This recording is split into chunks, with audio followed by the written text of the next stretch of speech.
Today, I want to welcome Justin Fortier. He is a tech entrepreneur and founder of multiple successful companies in California. As CEO and CTO of FYC Labs, he successfully led the company to its acquisition in 2020. He's been named as finalist for CEO of the Year twice, not just once, but twice, by the San Diego Business Journal, and was recognized as one of the top 50 most influential business leaders in San Diego by San Diego Daily Transcript. And so this is going to be an interesting conversation. We're going to talk about a really interesting concept on how to reduce cost, how to share expenses, one that I've never heard of before. I've never heard of this before. And so if you think you've heard of this, stand by. I think you're going to be surprised. So Justin, welcome. Hey, thanks for having me, Craig. Yeah. So first off, you're a big hockey fan. I am. Unfortunately, I'm a Sharks fan, so it hasn't been a fun couple seasons, but still a big fan of hockey. Just got done playing last night. Had my local beer league Monday night playoffs last night. It was a good time. How'd you get into hockey? I know it's funny. I grew up in California, right? So I had my brother-in-law was from Edmonton, so he taught me when I was in early high school. My sister's a bit older than me, so my brother-in-law came in and taught me roller hockey. You believe that? You remember that from the late 90s, early 2000s. Learned roller hockey, played that in Northern California for a bit, played a little bit of ice hockey. I grew up in Lake Tahoe, South Lake Tahoe, California. So up in the mountains, some ice, not Midwest ice. If anybody's listening, it's not the same. Yeah, I can't even compare. So yeah, just got into it. Super fun, physical sport, great exercise, good mental exercise, toughness for sure. So it's a good one. Yeah, they've gotten real safety conscious. I mean, people used to, the old days, no helmets, people were missing half their teeth. Yeah, I've got a little bit of one that popped out and was able to put it back in late night, about midnight, with thanks to the dentist happened to be at a party. He helped me out and put a hole in this tooth. I've broken my nose. Actually, my nose is currently kind of broken right now. I got to get that taken care of soon. But yeah, it's a pretty brutal sport. Wow. Just trying to stay handsome. I'm doing the best I can. So what's funny is, for those that are listening, I always tell people, you're more interested than you think you are. And so I have to say, I've never had a guest on. Everybody's like, no, I live a boring life, which involves having teeth knocked out, nose broken, all for fun.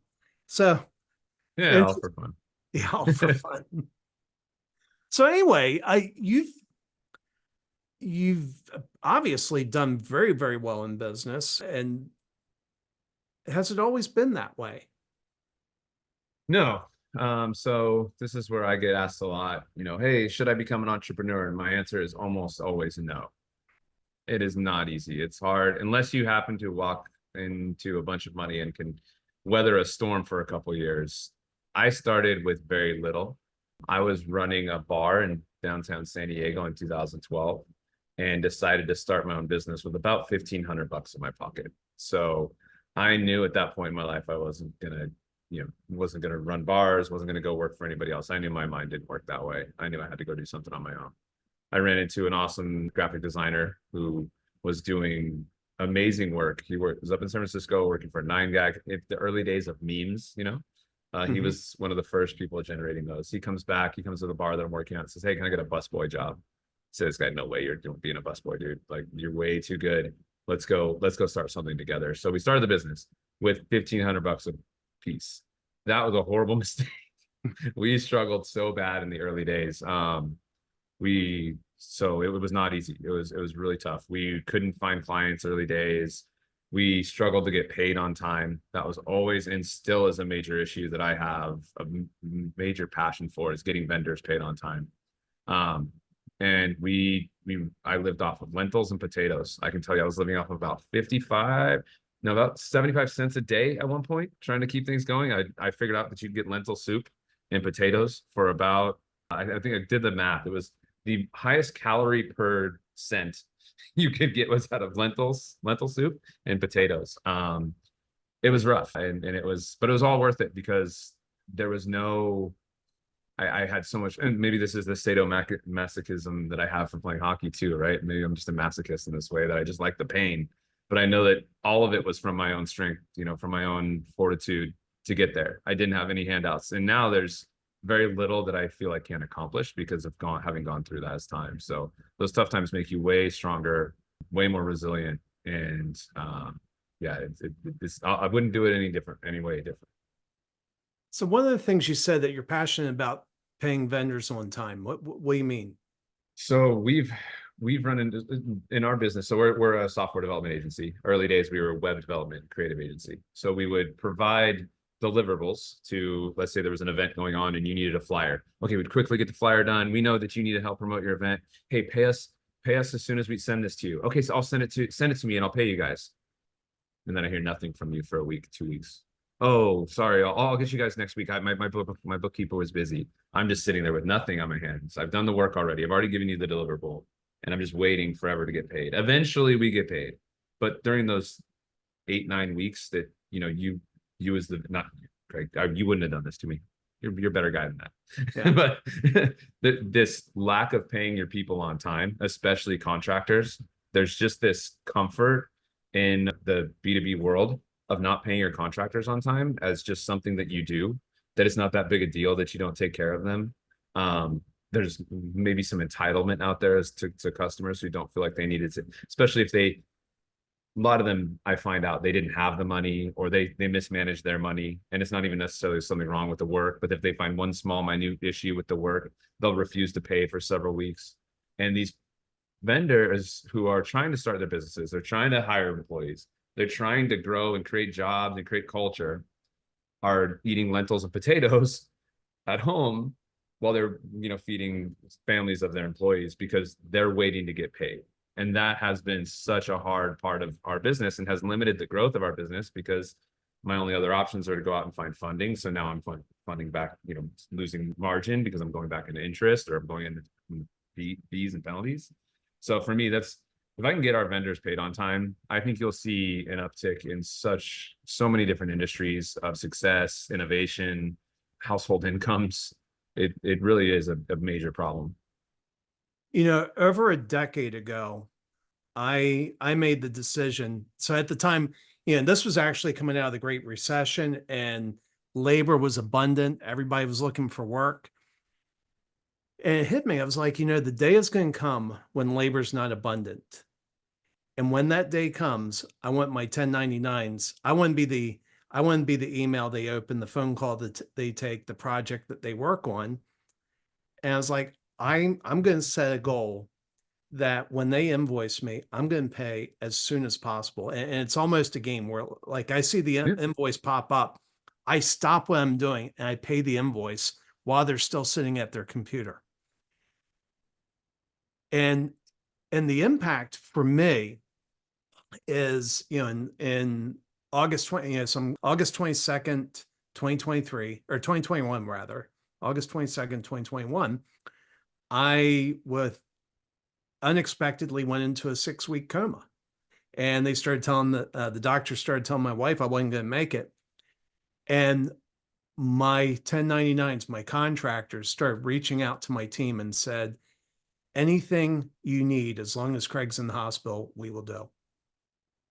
Right? That loyalty is because it's unfortunate that, it's awesome that you did that. And there's a lot of respect for you for doing that and that you earned that loyalty. But the reality is that there's so few who actually do that, that's how loyal. Your employees don't say that to you. Had you had W-2 employees, I'm sure they would have, for the sake of that you're a good guy, right? But different reasons. But that fact that there's this assumption that it's okay to pay your 1099s late, but your W-2 employees on time, these 1099s are so appreciative of that payment on time that they become, someone who wants to support you in your hardest time. So yeah, and I'm glad I'm not glad you experienced a coma. Yeah. But I'm glad that you had the loyalty and the love around you from those 1099 contractors. That's kudos to you. Well, and it's, some people pay late just because they don't have the money. They have some cash flow problems that they need to fix. Some people pay late just because somewhere somebody told them, you should get net 30, net 45, net 60 and pay the last day that you possibly can.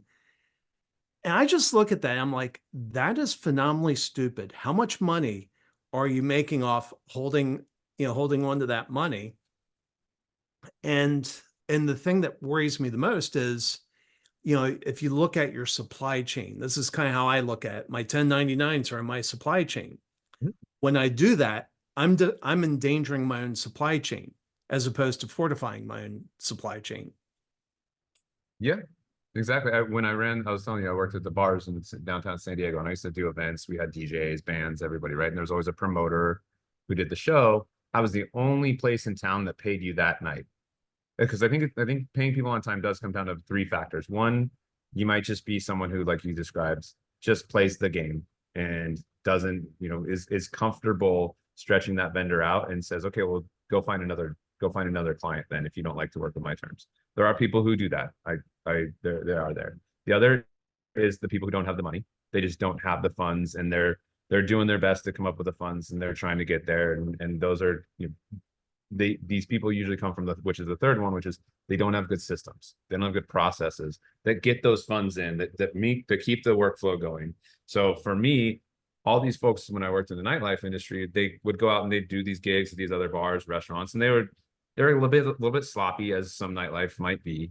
And they're like, yeah, we'll take care of it tomorrow. And then they get in tomorrow and they couldn't quite figure out what the numbers were. And they're trying to divvy stuff out. And then, oh, we'll get it on Wednesday. And then that ball just keeps rolling. And then somebody goes on vacation. Next thing you know, it's been about a week and a half, 2 weeks, 3 weeks, 4 weeks. Finally, this person gets paid. Our systems were so tight that I knew the numbers the night of. I closed everything out and I handed them a bunch of cash.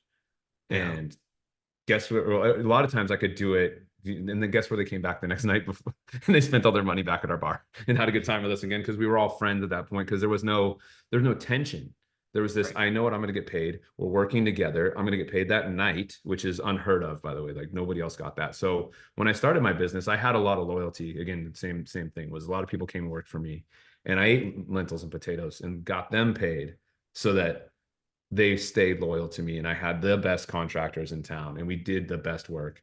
And that's how our reputation was able to grow and build the business with only $1,500 in my pocket when we started the business. So it is an investment in the long term with your people, but some folks, they'll just play the game and they'll just say, look, I'll just churn you out with you. They don't respect the talent sometimes.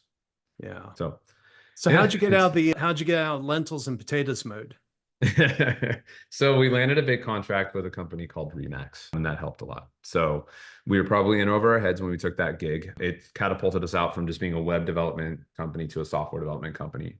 It was amazing. It was a lot of work, but it basically just brought us up that next echelon that allows us to go hire some more employees, to spend a little bit more time doing business development. It wasn't by any means glamorous the next year, but it helped us a lot. We had a recurring retainer, and we were able to kind of build off of that year over year. At that time, ironically, I actually got another opportunity to go start another business in a SaaS business in the manufacturing space.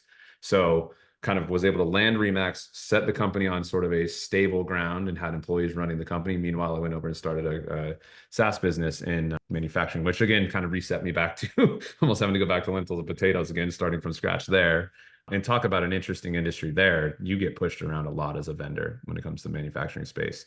There's supply chain management, like you talked about. They're pushing 60, sometimes 90-day terms on you, quarterly payments.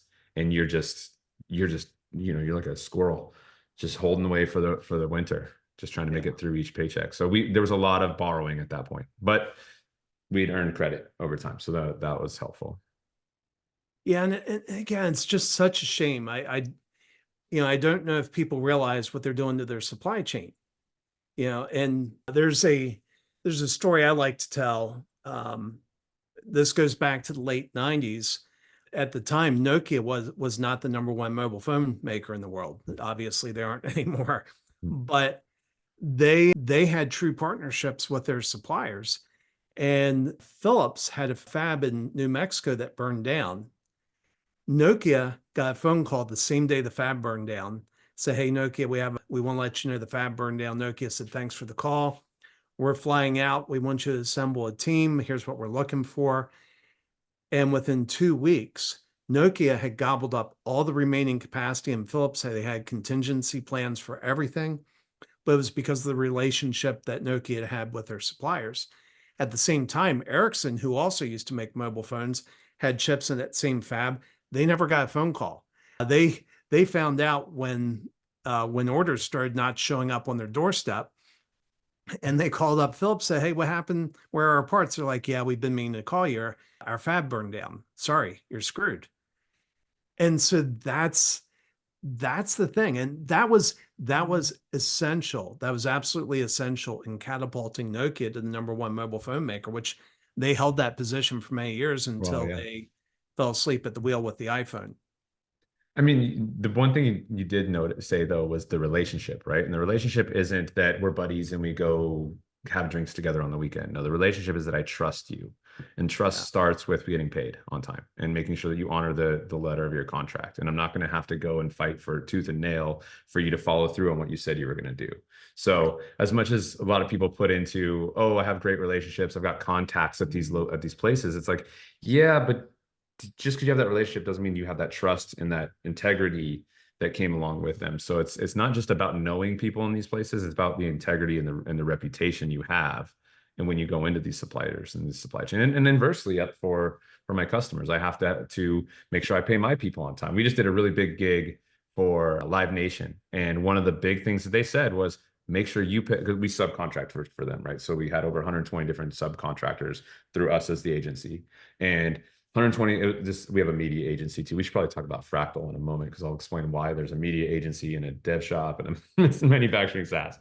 But we do this big gig for them, and they were like, pay your people on time. We're like, okay, got it. Like we that's what we do. Like, you promised. Yeah, we promised. Because apparently there's mid, and it might be these middle contractors who are basically subbing out, and they're sitting there playing the arbitrage back and forth, trying to pay this person later and keep a little bit more. But no, we're like, this is a standard policy of ours. People get paid as soon as we get paid. Like this is happening. That's not negotiable with us. And that's why they really loved working with us, because they knew that they knew the end, the tail of the supply chain would get taken care of with us in the middle.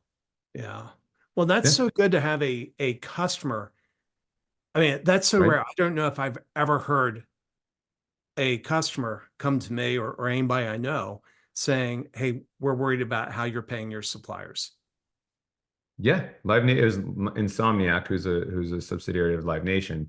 Great people, really care about the creative outcomes, because we were doing a big media production for them for a big festival in Las Vegas called EDC, and they care a lot about the creatives at the tail end of all this. The people who are actually cutting up the film, flying the drones, getting the crazy shot of the light shows and things going on. They care a lot about how those people come out, and they want to make sure that they think of Insomniac and EDC as a positive experience, so they put their heart into the work. So they want to come back and do those gigs over and over. To your point again, like they want that loyalty, and they need to make sure they have an agency in the middle that also honors that loyalty. So we kind of made it part of our ethos, is that we pay our people on time so that they're being taken care of. It's awesome. So, So help us.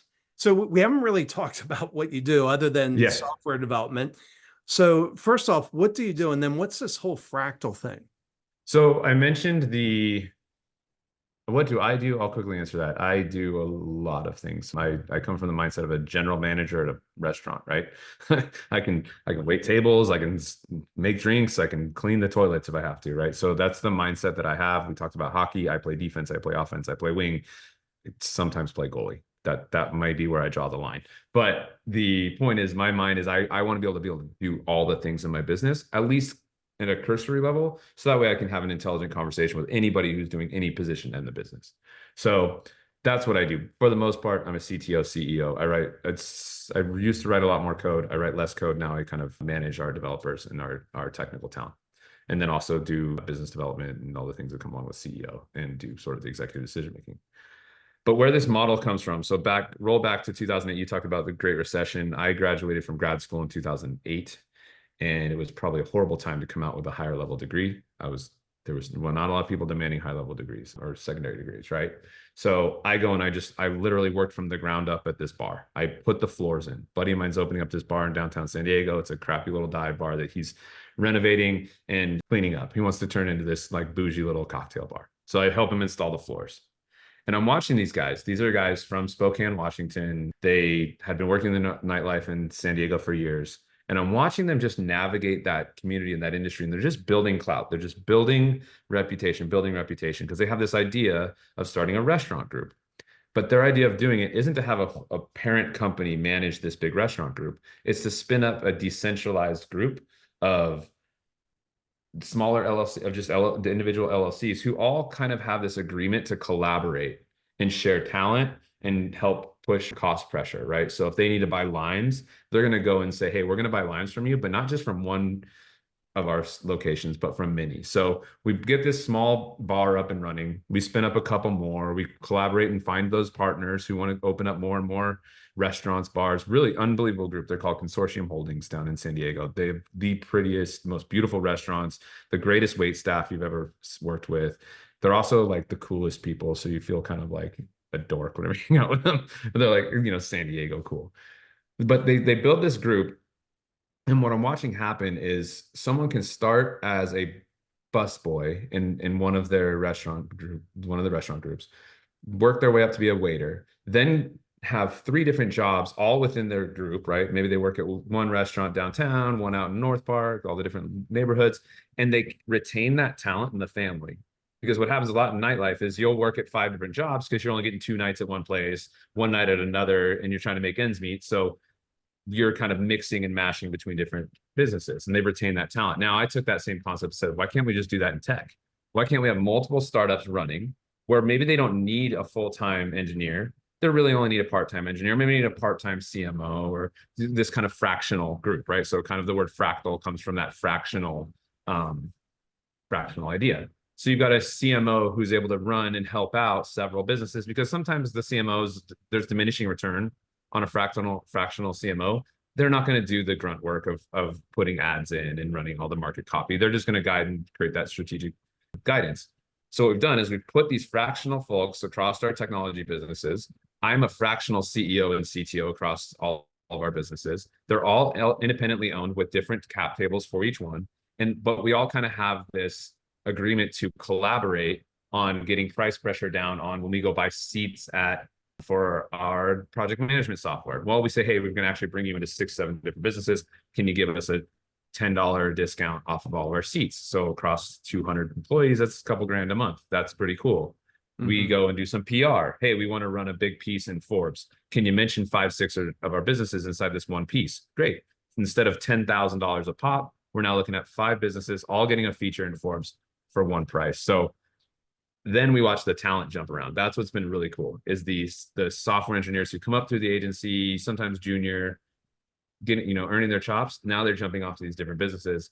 And we've created this really cool community and culture now up to around 200 people within the family of businesses, maybe a little less, like 150 to 200 people, depending on how you count contractors, right? That's always kind of tricky. And it's just really cool seeing them bounce business to business, staying within the family, retaining the talent, believing in the ethos of the group. It's really cool. Wow. That's neat. And so collectively, what do all these businesses do? It's, when I looked at your website, I know you do some CX work, UX work. Okay, yeah, I'll kind of walk through them. So we do have a services business, which is our software development agency. So anybody with a software project or product, come to us and we'll do service business. So we'll do hourly consulting and staff augmentation, right? That's your typical software dev shop. We have a media agency who does something kind of similar, which is the production of media content. They'll do video, photo, editing, animation. We have a recruiting business. So those are like a services wing there. So that's where, we're going to be bringing in and moving a lot of talent, and a lot of cash flow comes into those businesses. Then we have a venture group, which is where we spun up our own SaaS products. So we have accounts receivable. I'm sure you're not surprised that I got into accounts receivable software after everything we just talked about. A deal flow platform for investors. We have a couple of cybersecurity products inside that group as well. And then we've spun up an angel investing group. So they're all tech focused, usually around fintech or cybersecurity. To be honest, those are like our 2 core competencies. So we try to keep it narrowed, right? We're not just willy-nilly grabbing, ice cream trucks because that sounded interesting. That we kind of keep it in a particular narrative. So it does help keep our talent focused, but it's been really cool to give them options to grow instead of so much flight of engineers in the software world. Yeah. So how does that eliminate the flight? Because when I look at the average LinkedIn, somebody's had a job for 2 years and then 2 they're years. Every software engineer, 2 years, 2 years, 2 years. I think it's because the software engineer they get kind of lured away. They get a lot of attention when they start getting good. They have friends who kind of leap from place to place, and they also get a little bit bored and burned out at certain jobs because there's only so many times you can update the position of a button left, right? It's kind of boring, right? So they kind of need new, fresh projects. So instead of them going out and finding another job outside of the family, they stay within the family and maybe jump over to, okay, I'm kind of done working on this deal flow platform. I'm getting burned out on that. There's only so many times I can shuffle a card over and over again. Let me do something new. Okay, why don't you come over and work on our accounts receivable product, and you can work on the QuickBooks API connections. Great. Come over and do that for 6 months, 8 months. Starting to get tired of that? Go back over to the agency. There's all sorts of interesting projects going on over there. Do some work over there. There's so many different things you can do within our group that you're never going to get burned out. And that's the benefit, is that you're going to have enough friends, enough community within the group, and you'll just don't burn out on one product. That makes a lot of sense. What's cool is they come from business to business too, and they've already been trained on the system. We keep the same systems in each one of the businesses, so they're immediately up and running. There's no learning curve for them. Like, oh, I don't know this project management. I got to get used to this email. Nah, that's not a thing. They're immediately effective. It sounds a little bit, in some ways, it sounds like, Japan was famous for, I forgot what it was, Kaizens, and the, groups of companies that always work together. Yeah. That's a good way to put it. I was worried you were going to say cartel. Could be confused. No, absolutely not. There's nothing nefarious going on there. But yeah, it's a good analogy for it. Yeah. Well, that's really cool. I mean, I've literally never heard of anything like this before. Yeah, I've never heard of it, but it makes a lot of sense. Right. So if you want to look at the credit for where I learned it, this is not from me. This is from the Consortium Holdings Group down in San Diego. I think their website's chprojects.com.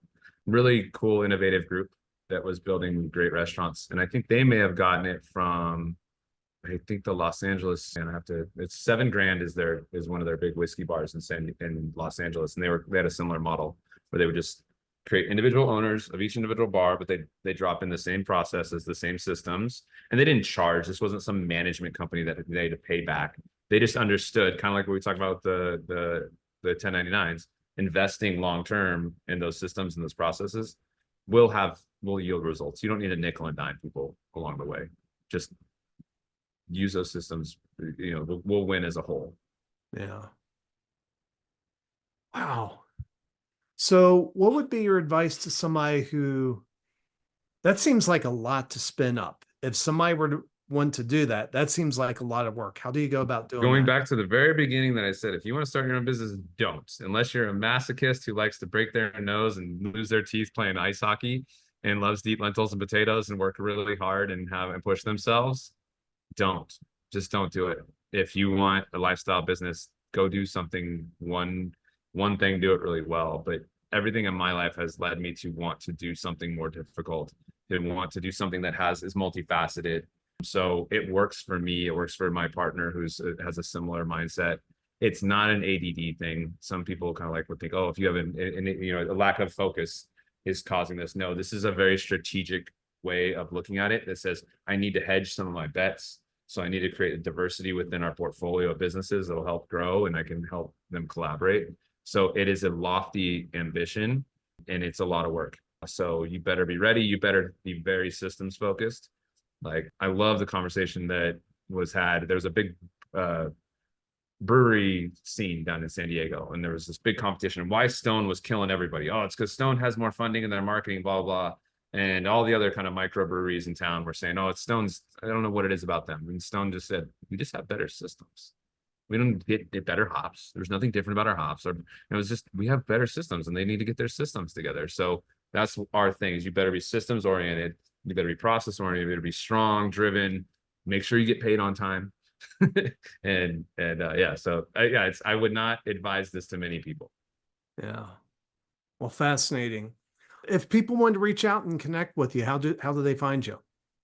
So they can check out fractalgroup.io and they'll see our family of businesses. They'll see a little profile on each one of them and then links out to their website. So it's a great place to start. LinkedIn is definitely the best place to communicate with me if you're interested in chatting. LinkedIn.com/Justin Fortier or Fortier. And you can message me there. And then the other way is Justin@fyclabs.com. That would be my email. Say hi to me, chat if you want feedback on maybe you're working on something similar. Maybe you want to bring your business to the Fractal group because we do actually bring in other businesses that people are interested. We do angel investing. We're always looking for clients and work. So yeah, we're open for business and we're working hard all the time. Well, very cool. Justin, thanks for sharing this on Leaders and Legacies. Yeah, you bet. Thanks for having me.